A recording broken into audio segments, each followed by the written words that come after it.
走，诺。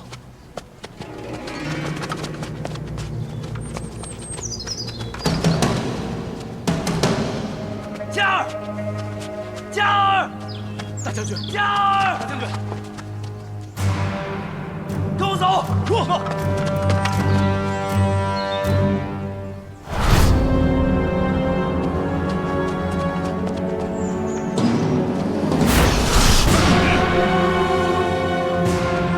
嘉儿，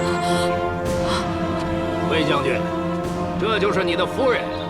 抓到个汉族女子，我已经很惊喜了，万万没有想到，竟然是你魏大将军的夫人，真是天助我足啊！既然你知道他是谁，还不赶快放人？放了他可以，你赶快退兵，退回雁门关，交还肃方郡，否则你就等着为他收尸吧。夫君，魏大将军，不要为了一株小草而耽误了军情。住手！放人你们也休想活命！哼，我们死，哪有大将军的夫人陪葬？退不退兵？退不退兵？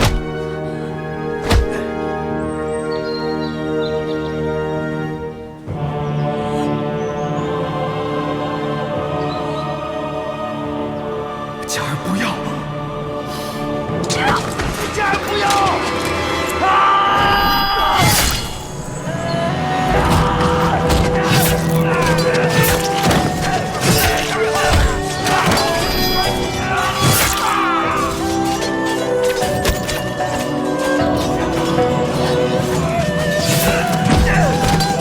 夫人，嘉儿，你真傻！嘉儿，不要夫君为难。别乱说，我带你回去，撑住！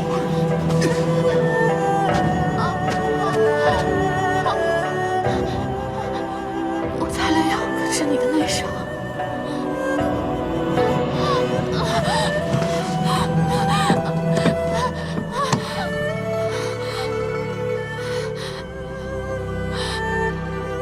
嘉儿，我不能陪伴在你身边了，嘉儿要赋予你。嘉儿，嘉儿，嘉儿，不，嘉儿，嘉儿，不，嘉儿，不，嘉儿，嘉儿，嘉儿。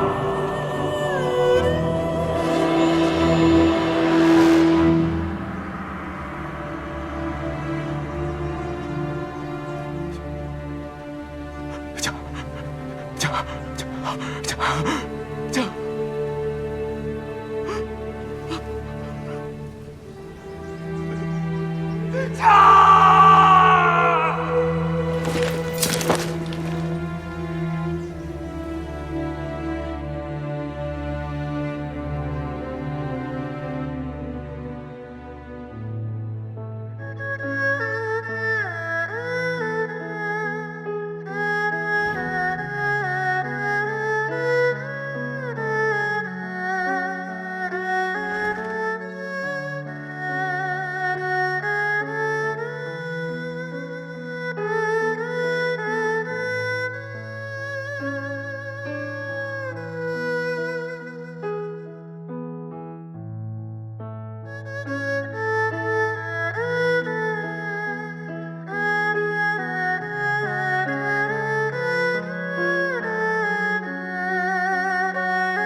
会儿啊要见到皇后、太子和3位公主，你们准备好了吗？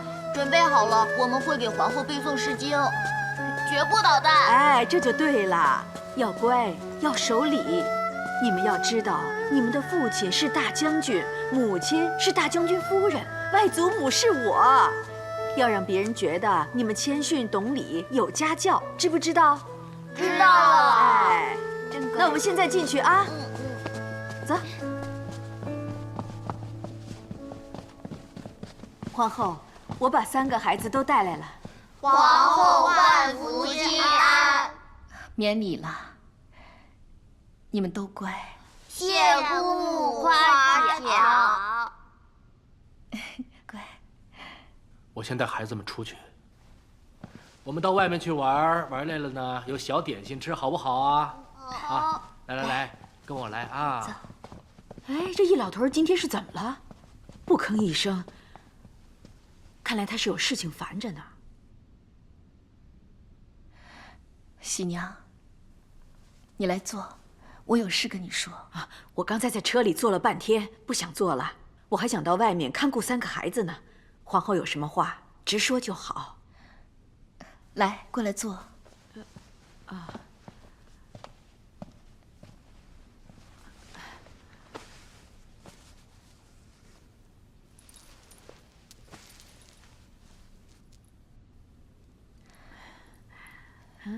喜娘啊，佳儿她去了。啊，佳儿随卫青出征去了吗？这我知道，为国为民嘛。我是说，啊，佳儿她去了，回不来了。不可能！喜娘，喜娘，你要冷静。不会的，不会的。佳儿说她很快就会回来，她答应过我的。我的佳儿最孝顺，她不会骗我的，不会的，不会的。喜娘，沈家被外敌挟持，为保卫清河军队，当场自尽。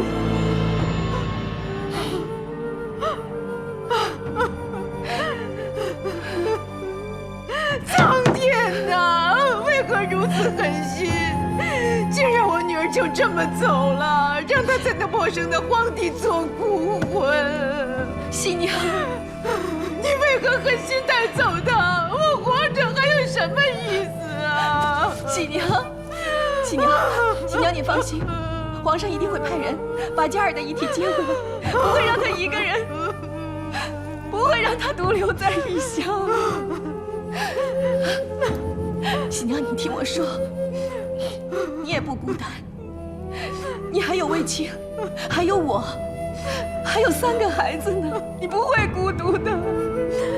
可怜佳儿的孩子们还这么小就失去母亲，连最后一面也见不到。苍天哪，你为何不拿走我的性命，却要我女儿的命啊？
赵卫青回来，陛下，朕知道。卫青痛失爱妻，定想杀敌报仇，但开战以来已是一搏3折。朕花了很长时间备齐粮草，整顿兵马，充实军库，就是为了漠南再无王庭。此次不容半点疏忽。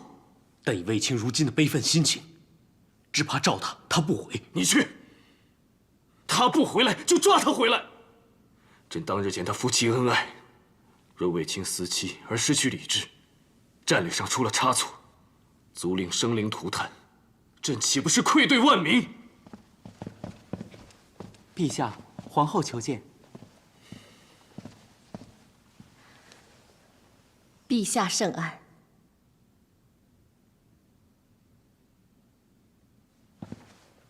子父，你痛失亲人，一定很难过。你怎么不好好休息呢？陛下，子父知道不该干涉朝政之事，但此次关乎臣妾弟弟，敢问陛下，准备如何处理前线战事？卫青虽然6战6胜，但这次朕要召他回来，改以去病统领全军。因为此战，臣妾明白。正因弟弟情深，亲睹爱妻惨死，悲怆之间或失理智，留在军中，恐生巨祸。但召其回来，却也怕难成其事。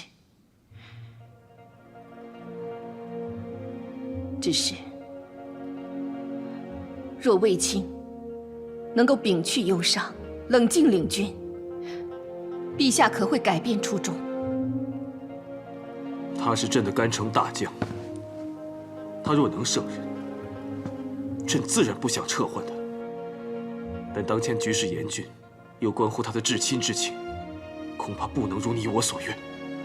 卫青不单是陛下的干城大将，也是臣妾的弟弟。臣妾与陛下一样，都希望能转危为安。此事可否交给臣妾处理？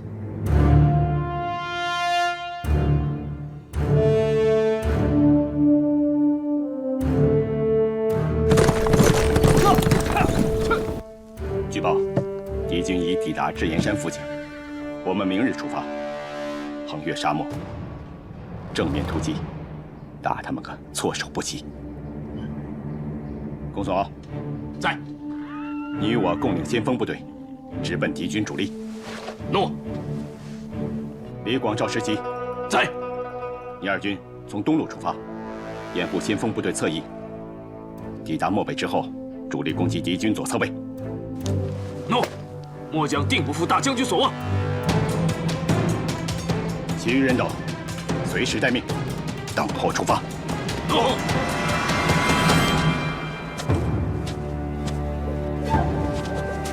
大兄弟，还好你来了。大将军他，慢慢说。卫青人呢？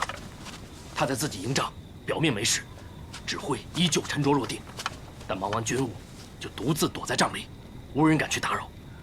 那为夫人行了入殓之礼没有？没，连小殓都不准。为什么？那夫人的遗体现在安放何处？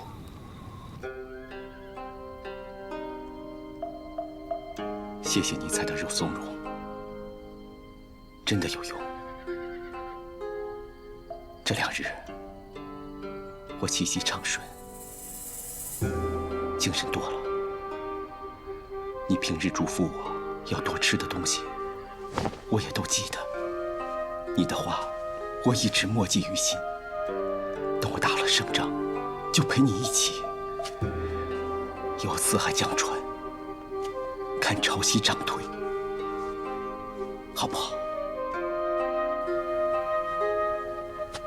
我也不要再做你的什么晴天，我也要做一株家草，与你同风同雨。卫青，你知不知道自己在做什么？我在与我夫人谈心。她有回应你吗？她在休息。你这样会惊扰到她，你还是走吧。卫青，你看看你自己，你是大将军，手握万人生死。我不是如常调兵遣将吗？我有犯过什么错误吗？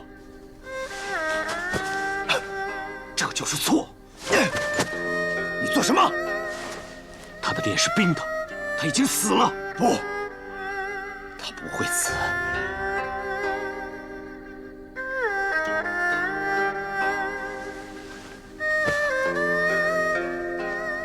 他答应过我，会一直陪着我。他担心我的身子，才随军出征，为了替我采药，才冒险出营。要冒险打仗的人是我，要吃过黄沙的人也应该是我。他怎么会死呢？大哥明白。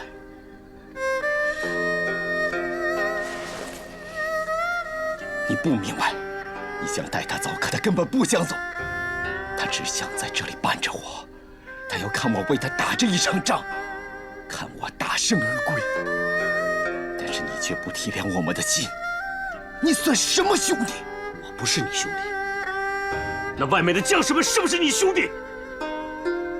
他们表面上军心饱满，但事实呢？他们有多心痛，你知道吗？你不听我的没关系，但你敬重的姐姐的话，你不会不听。这上面不但有她的字迹，还有她的泪迹，每字每句都重如千斤，难如登天。我不要看。好，我念给你听。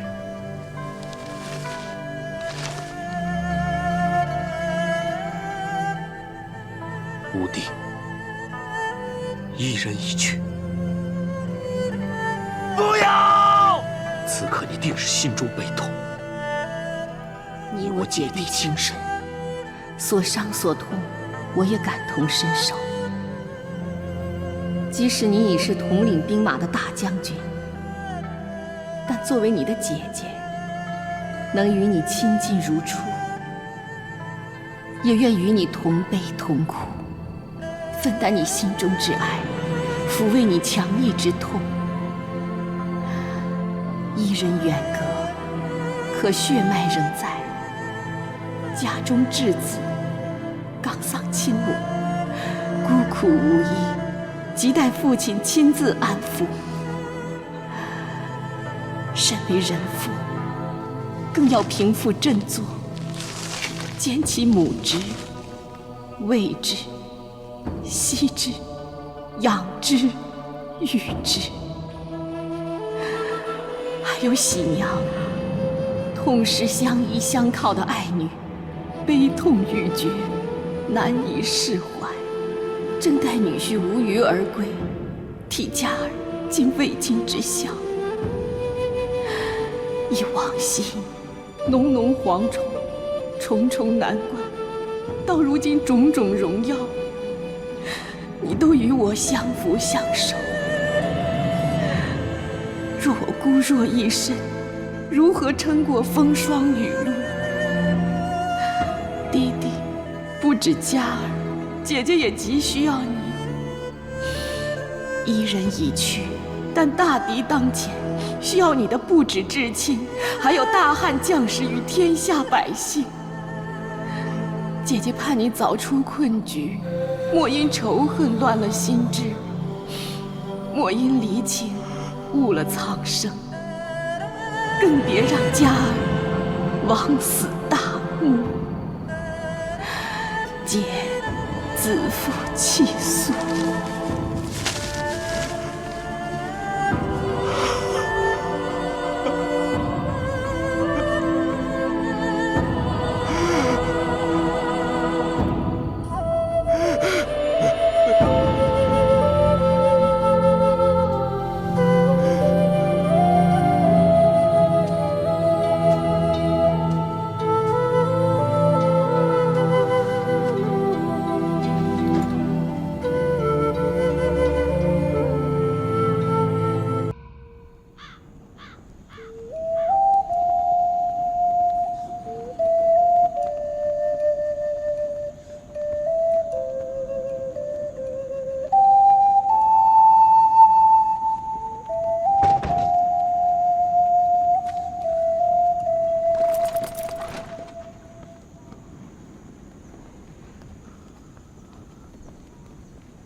我们出发吧。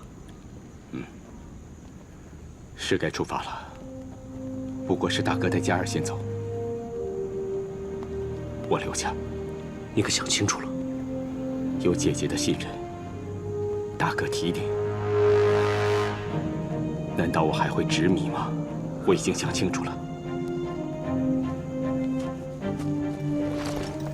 我身为军中主帅，对全军将士皆有责任，不能再让他们忧心。但此战不能言败，你身负丧妻之痛，只怕你病体难治，有所闪失。我既受皇命，言犹在耳，因此绝不无功而返。请段大哥回去，带走皇上。卫青必不辱命。皇上若知你振作而起，定感宽慰。也请段大哥转告我外姑，卫青当视若亲母，一生尽孝。依嘱我3子，等父归来，待他们策马扬鞭，驰骋郊野。还有我姐姐，告诉她，嘉儿为我而亡，我必不会让她枉死。为亡妻，为爱姐，卫青定会保命立功，让她为我准备好长寿绣，等我平安归来。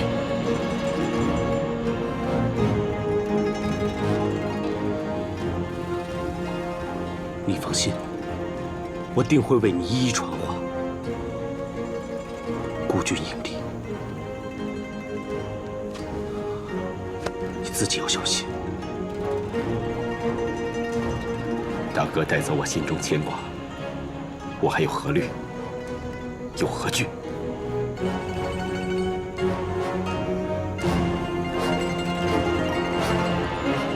我卫青可6胜外敌，靠的非一己之力，而是众将士协力同战。只要有他们在，我定可踏平祁连山。长安，再相见！好，好，好！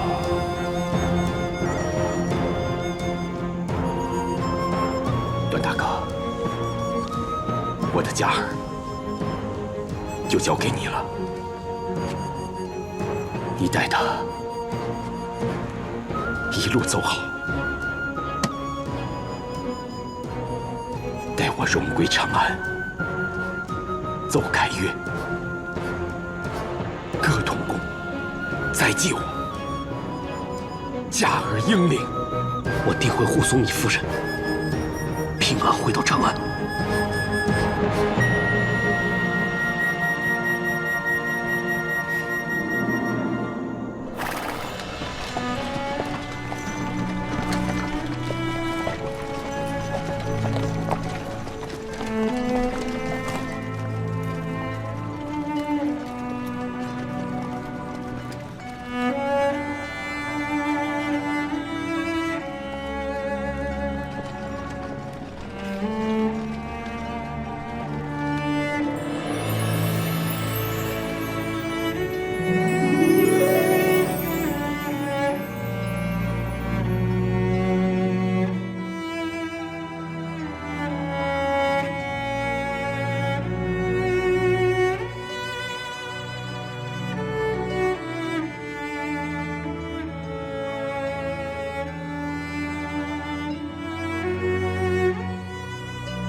只要夫君能够平平安安，就算折嘉儿的手，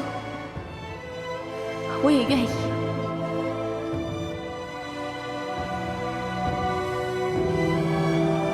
所以，为了我，为了我们的孩子，你一定要平安无恙。我心里有家儿，你永远在我心里。即使在战场上杀敌，都能伴着我。为了你，我就力气倍增。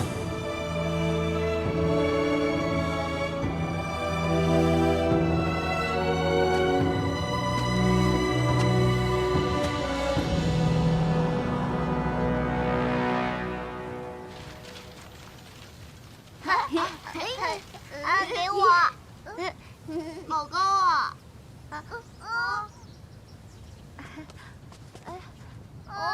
不愿飞走了，姑母，不愿飞走了。姑母，你说过，只要我们把不愿牵在手中，母亲就与我们同在。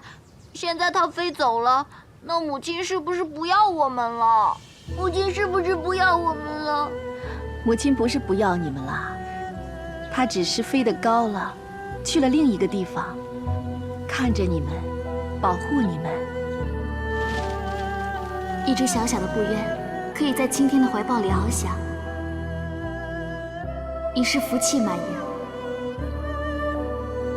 我满足了。对于我来说，青天只要肯让我接近，已经是天赐良缘。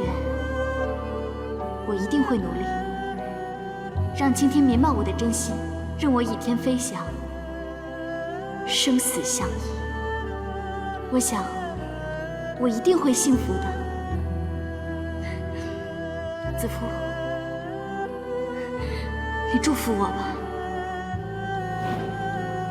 母亲自己一个人飞上天，会不会不开心啊？母亲只要能看到你们健康快乐，她也一定会很开心。你们开心吗？开心。你们开心，母亲就开心。你说会努力让青天明白你的真心，任你倚天飞翔，生死相依。你已经如愿了，应该无憾了。陛下圣安。免礼了。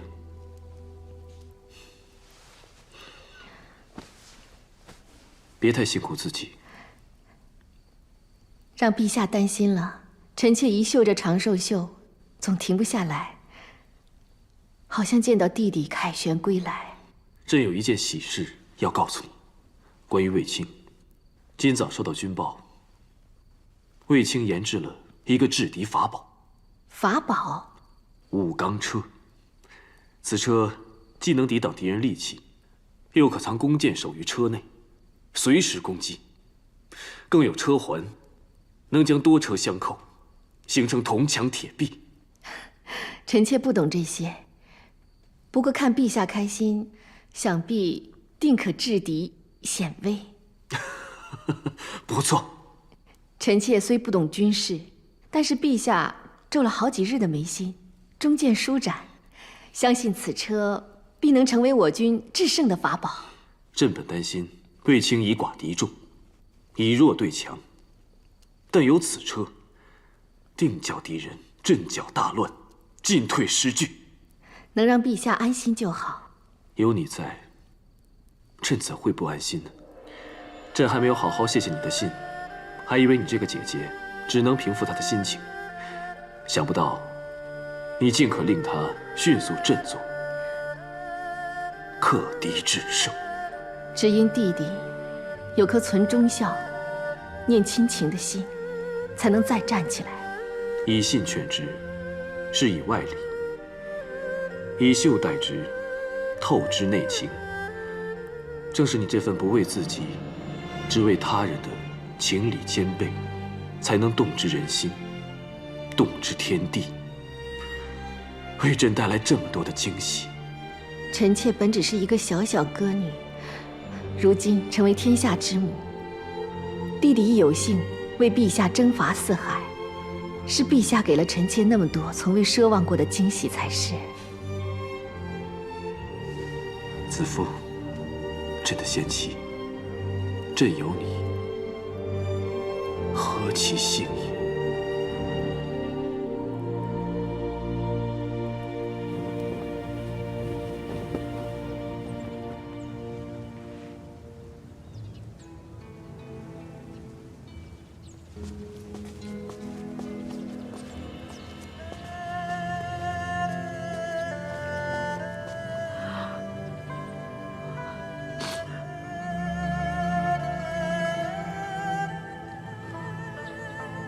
段大哥，谢谢你带嘉儿回来，她终于回家了。我答应过卫青，把夫人护送回来，能不辱命就好。多年来，我们没有难处，你都会在，你都会相助。我视你为妹妹，卫青为弟弟，既是兄妹情深，何须多言？谢皇后亲临。喜娘别这么说，她是我的弟妇，也是我的姐妹。嘉儿终于回来了，你也要小心身体，别太费神。嘉儿一定希望你像从前一样开开心心、无顾忌地活着。我知道。相信需要时间舒缓。刚才他一见关九，都快哭昏过去了，在内堂躺到现在。嘉儿是生也荣，死也荣。皇上亲赐了金缕玉衣，今日我要带弟弟为嘉儿行大殓之礼，重新加衣厚葬。那就开始大殓之礼吧。另外，后棺木已在内堂备好，孩子们在里面帮忙准备陪葬之物。张大人留步啊！张大人，张大人。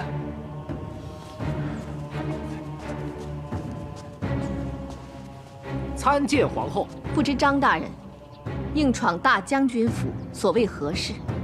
回皇后，臣绝无不敬之心。今日实因职责所在，臣不得不来此，带走一个人。大胆袁奎，嗜血杀人，潜逃至今，还不露出真面目，速速就绑！张大人可有误会，他不是袁奎，是奕寒，是皇上亲封的长者奕寒。奕寒？哼，好一个长者奕寒！袁奎，你藏的还真够深呀，连皇上皇后都敢隐瞒，可知这更是欺君死罪。杀人欺君之罪，非同小可。张大人可有证据？当然有，把人证带进来。诺。参见皇后。夏仆夜，你可否看清楚，此人是否袁奎？正是袁奎。当年我抓捕他时，还被他所伤，但是最后让他逃走了。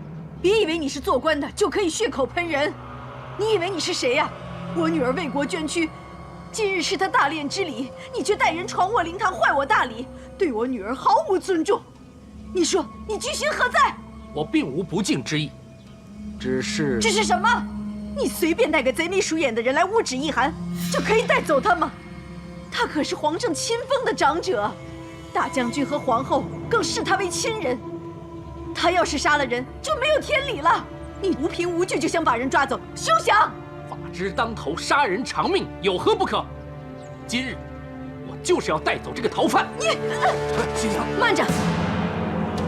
张汤，你说并无不敬，但大将军位在你之上，你明知道今日大将军夫人返家设灵，你没向官旧吊唁施祭，没向家属致哀慰问，却带兵进来抓人，其中礼数何在？敬意何在？臣一心追捕逃犯，只怕让其再逃脱，所以疏忽了礼节，还望皇后息怒恕罪。你执法以严，无可厚非，但法之拟立，本为保民安民，所以也要因时制宜，法中留情。大将军的外姑刚立丧女之痛，你无半点体察劝慰，还出手推撞，岂是合情安民之举？臣不敢。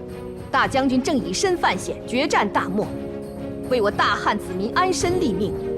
大将军夫人忠义不屈，宁死不为外敌所胁。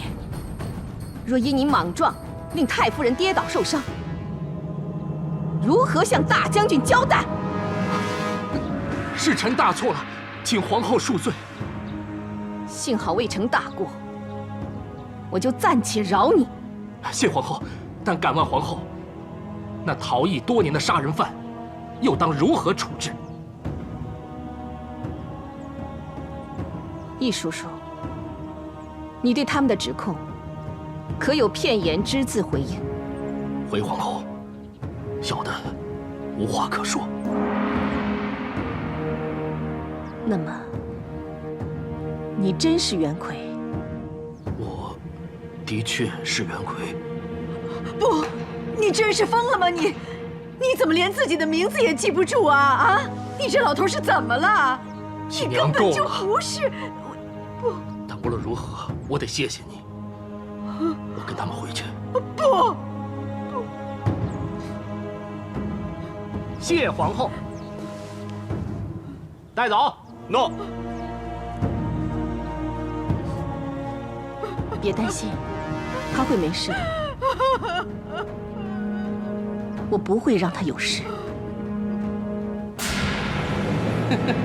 没想到啊，人这么容易就给抓住了。哼，那易涵是卫子夫身边的高人，我当然得特别留心了。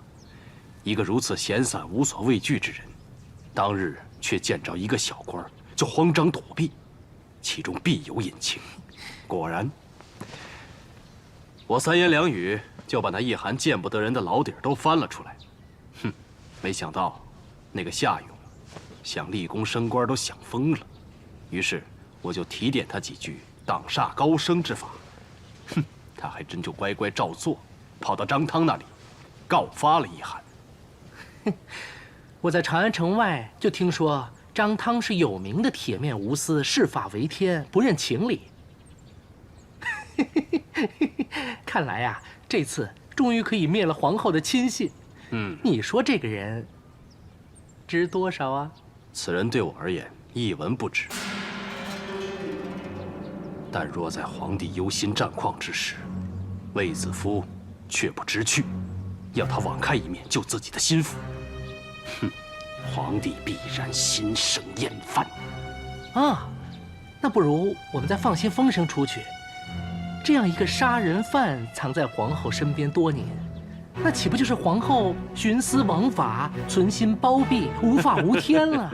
再让王爷向那狗皇帝吹点耳边风，那妖女皇后就会与他的羽翼一起水尽尸身，魏家之名必被玷污。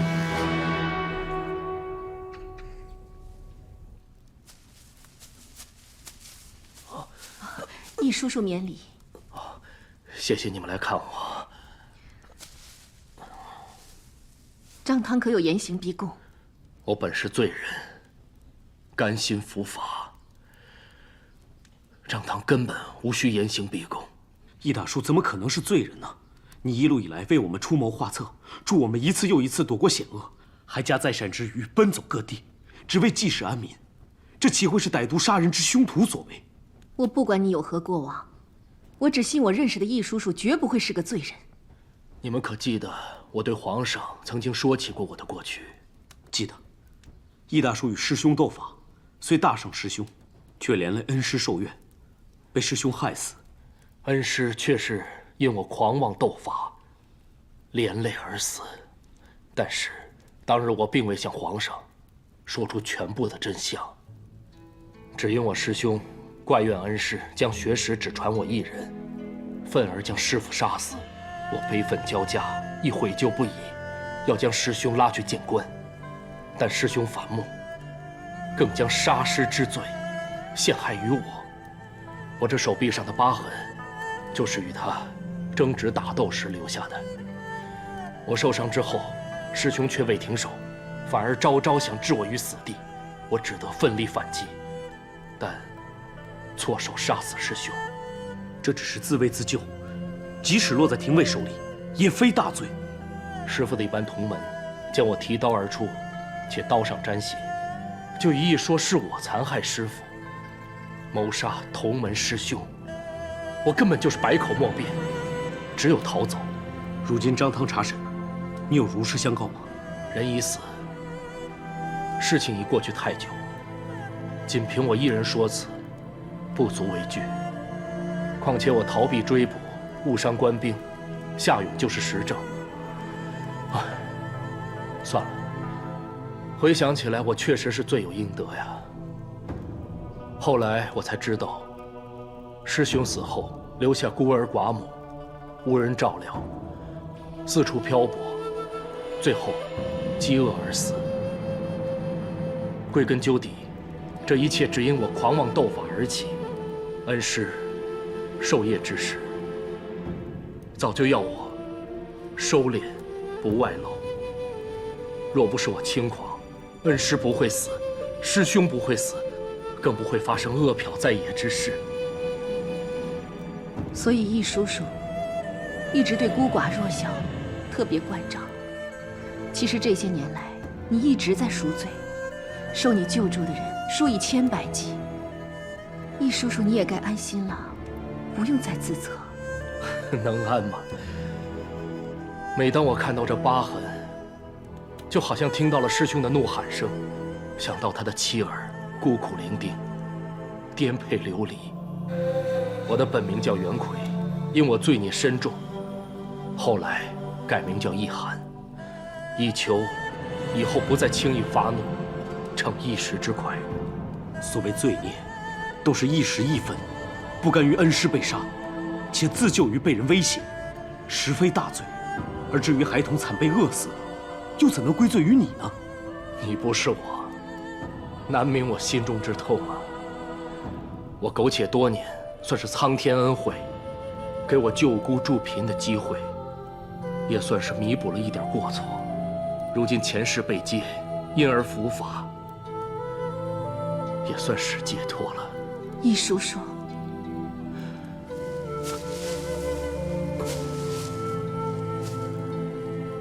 别为我伤神，一定要保护好你的妹妹。我知道。皇后，还记得我们如何相识吗？再为易叔叔做一次争辩，可以吗？易叔叔想要什么，子夫都会为你去做。其实当年早已心无所恋，一直放逐自己。可那一日，你好似仙童一样，打开了我心中的死结。自那以后，我便决定此生要行善赎罪。易叔叔心本善良，有无子夫，都会一生立德乐善。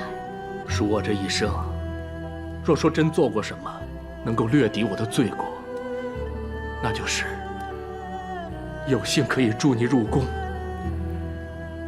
只因你一人，就造福了多少苍生啊！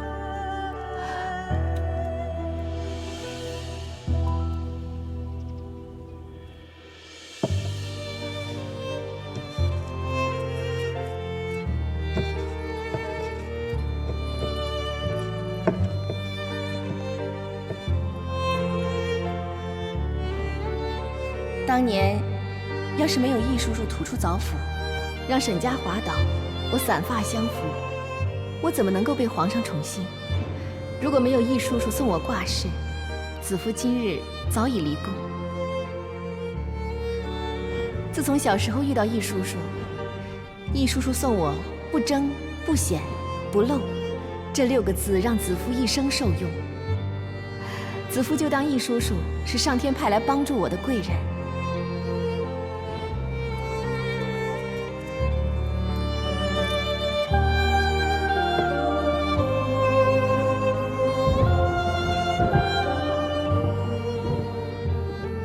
皇后持伞，祈求上苍，天降甘霖，佑我万民啊！皇后持伞，天降甘霖啊！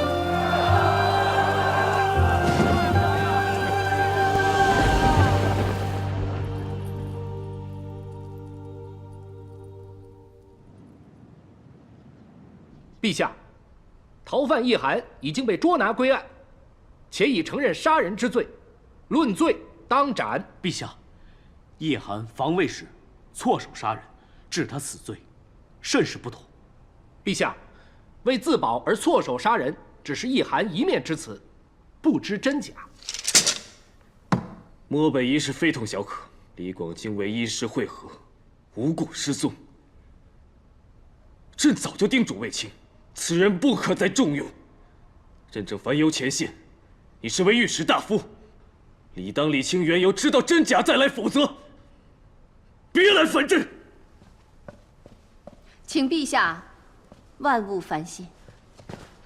参见皇后。起来吧。谢皇后。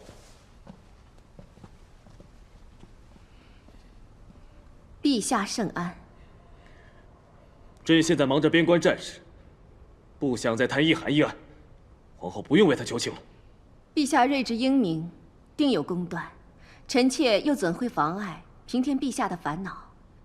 只是希望陛下能听臣妾说8个字。说吧。罪不可恕，一函该死。你此说可有理据因由？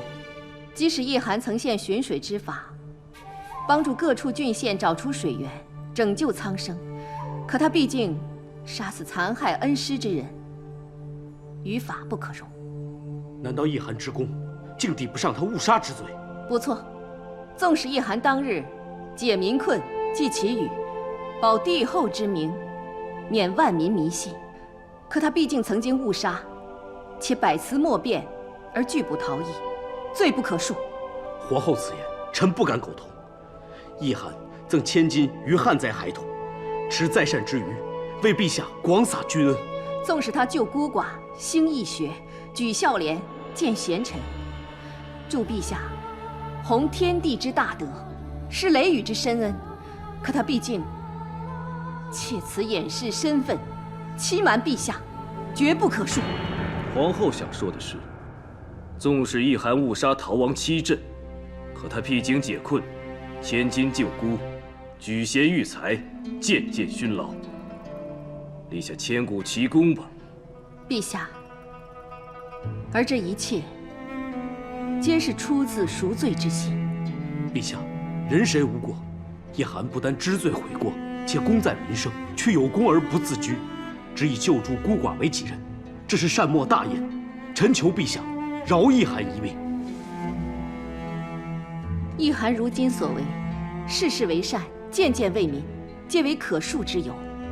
陛下明德，求陛下法外容情，恕改过从善之人不死。陛下，请听臣张汤一言。若所言只是依法治罪，那就免了。难道朕不知道各种道理吗？陛下，前线有急报上奏。说。大将军胜了，骠骑将军大胜，在漠北把敌人打得溃不成军。好，朕就知道他们不会让朕失望。卫青大胜，国之大幸，大汉之幸啊！都是天之所佑，是陛下仁德感天。待他们凯旋，朕要重重赏有功之人。陛下，一函一直视大将军为子侄，不单以睿智提点引导，又以食疗养其身体。嘉儿死后，又悉心照顾大将军府上下，让他驰骋沙场无后顾之忧。此一胜战，一函亦有功。这么说来，大将军府的婢女家丁都有一份功了。皇子犯法都与草民同罪，一函虽有功，但人命关天，加上欺君之死罪，绝不可徇私。功罪不可混而谈之，以罪论之。杀人本该偿命，欺君更是不可容。不过，朕得四海，因承天命。此次汉军大胜，乃天佑我大汉，助我将士。为报天恩，佑我汉室。朕要推恩天下。御史大夫张汤，臣在。为朕传诏：汉军大胜，普天同庆。凡犯罪者，家有孤寡的，赦；误杀误伤的，赦；自卫杀人的，赦；案件超过15载，情由难考的，赦；心有悔意的，赦；曾住病苦的，赦。你可记清楚？臣记清楚，一切遵陛下之命。臣妾谢陛下。谢陛下。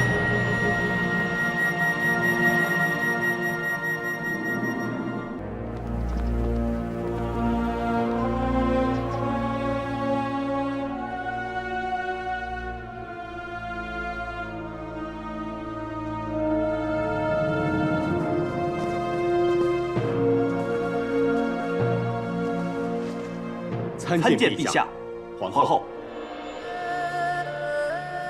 你们终于回来了。臣与去病，终于不负圣恩，为大汉取胜而归。回来就好。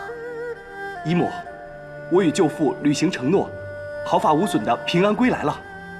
此一役，你二人率师攻将，涉水而破，善于张曲，击左贤王、扶屯头王、韩王及将军、都尉、相国等83人，歼灭对方将士7万多，致使外敌北遁远走。大将军卫青、骠骑将军霍去病，听封。臣在。朕封你二人为大司马，俸禄相同，从此共同为我大汉开疆拓土，除敌解患。谢陛下洪恩。臣必将竭心尽力，一定誓死杀敌。起来吧。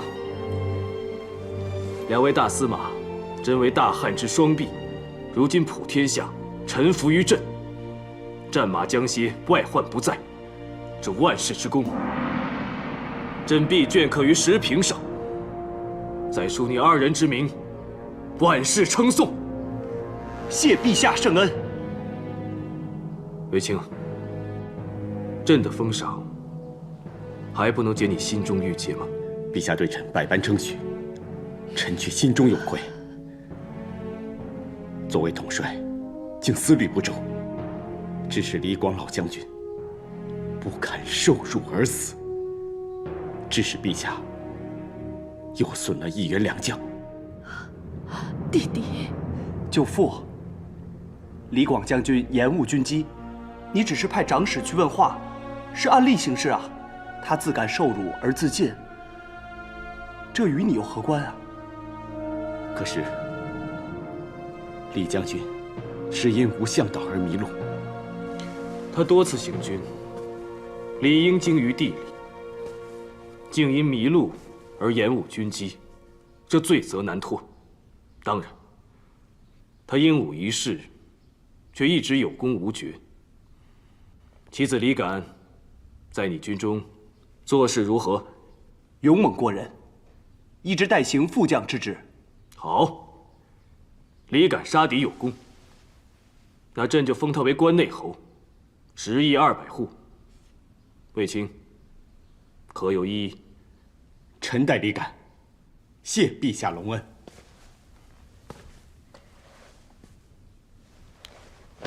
进入这传德殿，便是一家人，不必拘束礼仪。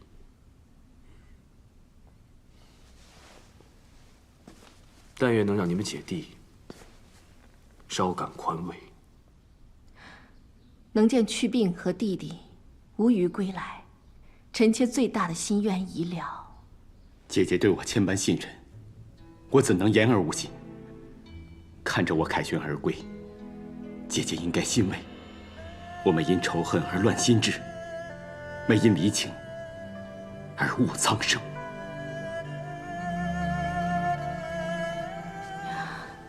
我一介女辈，最在乎的不是这盔甲上洒了多少外敌的鲜血，而是他为我弟弟挡下了多少刀光剑影。姐姐，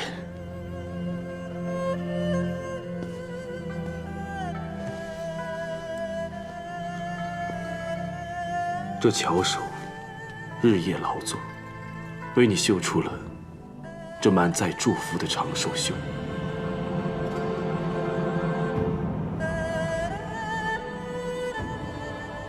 你也终于可以看他卸下盔甲，为他披上你的祝愿了。可嘉儿却看不到了。若无他，我早已不知身在何处。得他所有，我卫青才有今天的功绩。佳儿生前幸福，死时英烈，身后荣耀。而弟弟如今平安归来，他如此一生，已是无憾了。沈家在天之灵，见你功勋盖世，定感欣慰。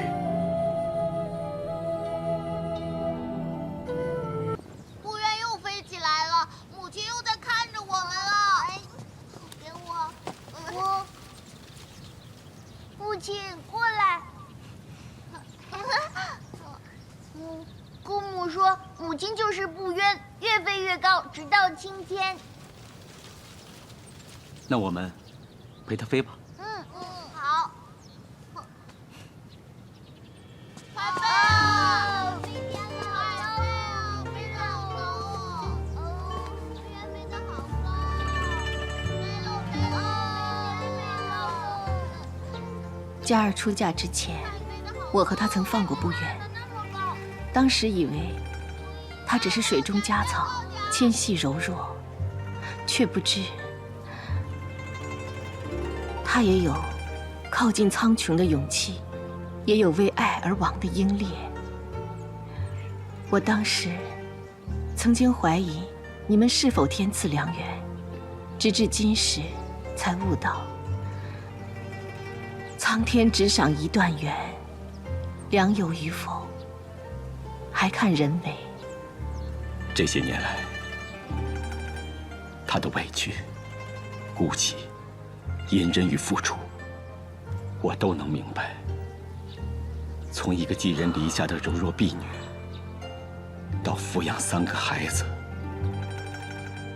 操持偌大府邸的大将军夫人，他一定有说不尽、道不完的烦忧。可无论何时，他对我总是以笑脸相迎。他比我们想象的要坚强的太多了。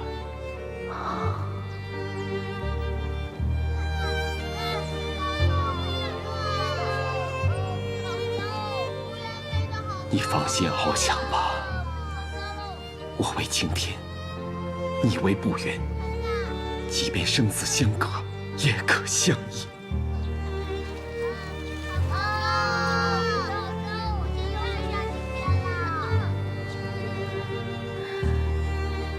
佳儿，这就是你的夫君，活在你身边，也活在你心里的夫君。你如一棵水草出生于世，离世时，却在这驰骋沙场的夫君心里，留下了一片苍翠绿洲。佳儿看到卫青和孩子们都振作起来，一定很安慰。他看到你，也能忘记忧愁，喜乐如故，就会更安心了。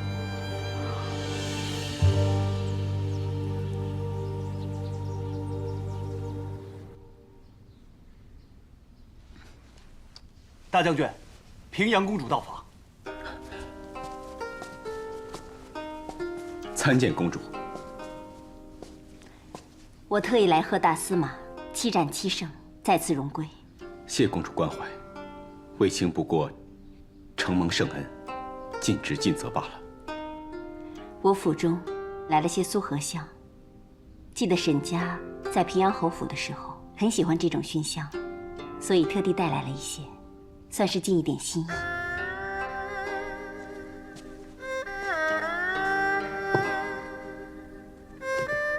此种熏香聚诸香之气而成，能辟邪聚正，祭奠沈家正是合适。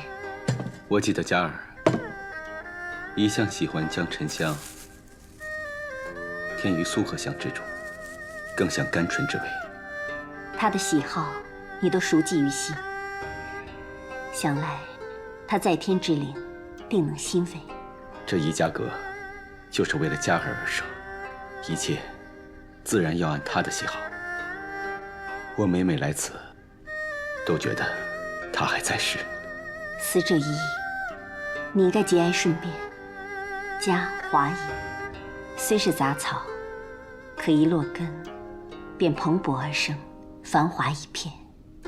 看似轻弱如鸿毛，却敢为江山社稷，为君牺牲。如此英烈，重比昆仑。沈家实为女子楷模。卫青替沈家谢公主夸奖。如若佳儿知道公主如此看待她，必会开心。我真心敬佩她，羡慕她。有几人能有她的福分？你很幸运，可以娶得如斯女子。能娶到佳儿，确是我卫青之幸。我曾经祈求上苍，许我与佳儿偕老，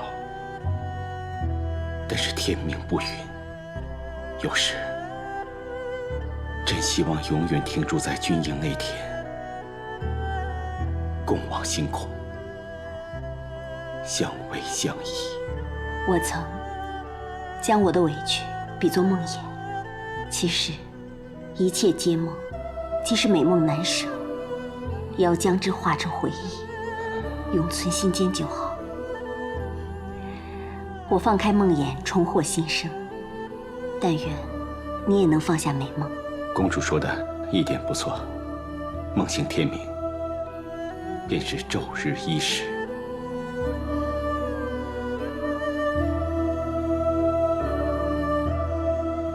让开！关内侯，万万不可！大将军正……我不管，我现在要见卫青。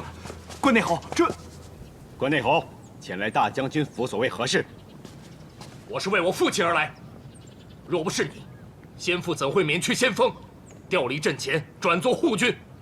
若不是你，先父怎会迷路途中，未能如期会师？若不是你，先父怎会觉愧对李家先祖，愧对军中将士，自刎而去？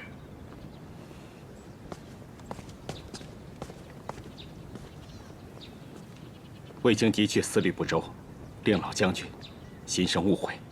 误会？先父的行军路线迂回，又无向导，大漠方向难辨，迷路时期也在情理之中。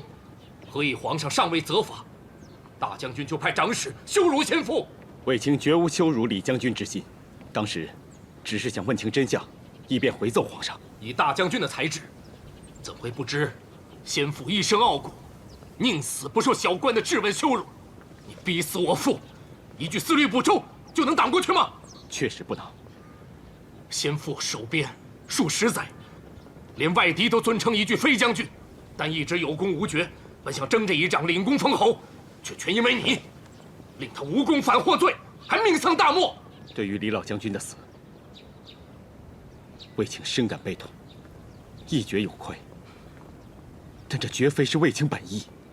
如今溃汉已驻，我指望与李家放下私怨，同仇敌忾。只是不知如何才能让你消除心中仇怨。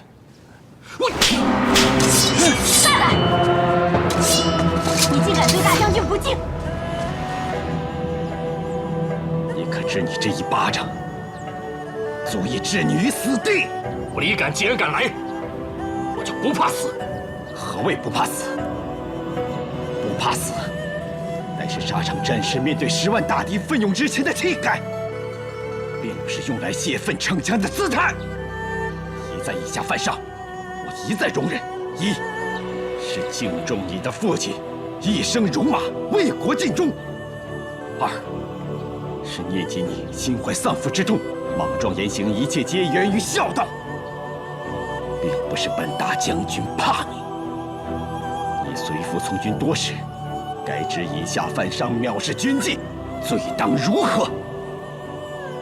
论罪当斩。若伤及统领天下兵马的大司马大将军，更是悖逆不忠，图谋作乱，不只要斩，还要灭族。李老将军自刎，为的正是不辱门楣荣誉。你身为李家后人，竟为一时义气，陷自己于无礼无敬、不忠不孝之恶名。老将军若在世，当作何感想？正如公主所言，你论罪或当灭族，你该如何对得起李家上下？不过，我谅你丧父之痛，此事不再追究，到此为止。你年少气盛，为颜面不肯言谢，大司马、大将军气量大，容得下你。不过，你既已封官内侯，又是李广老将军唯一在世的儿子，应该修德养性，当个不枉你父所教、不枉皇上所封的君侯，在沙场驰骋征战，保我大汉子民，显你李氏威名。若他日再凭血气逞威风，大将军能轻饶你，皇上也绝不会饶恕你。